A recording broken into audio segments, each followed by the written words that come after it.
नंदुरबार जिल्ह्यात बहुतांश शाळा या विशिष्ट दुकानातून गणवेशासह शालेय वस्तू खरेदी करण्याची सक्ती करून पालकांची लूट करत असतात।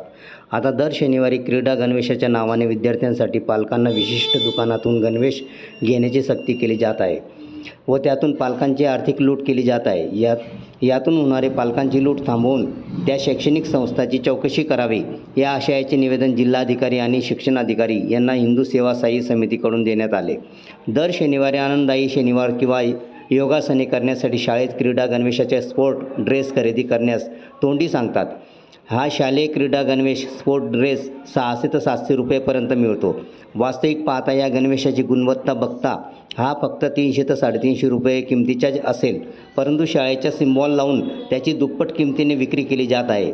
या सर्व प्रकारामध्ये शाळेचे संस्था चालक, शाळेचे कर्मचारी यांची मिली बघत असते का याची चौकशी होणे गरजेचे आहे।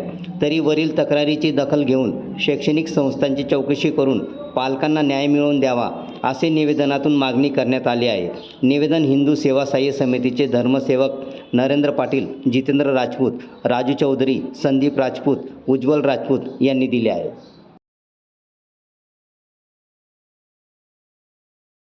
योग्य त्या किमतींमध्ये ते पालकांना प्रोव्हाइड व्हावे अशा आशयाचे निवेदन आता माननीय जिल्हाधिकारी साहेब आणि माननीय शिक्षणाधिकारी साहेब यांना दिलेलं आहे। मी नंदुरबार जिल्ह्यातील सर्व पालकांना विनंती करतो की ज्या ज्या शाळेने तो जो घसरलेला दर्जा आहे त्या ड्रेसचा आणि त्याची जी किंमत आहे आवाजावर, त्याच्या विरोधात आवाज उचलावा। आम्ही हिंदू सेवा सहाय्य समितीकडून आवाज उचललेला आहे।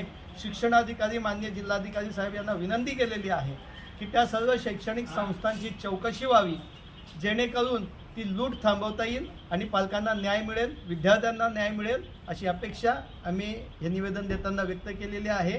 प्रशासन त्यावर गांभीर्याने लक्ष देईल असा अपेक्षा व्यक्त करतो। जय श्रीराम।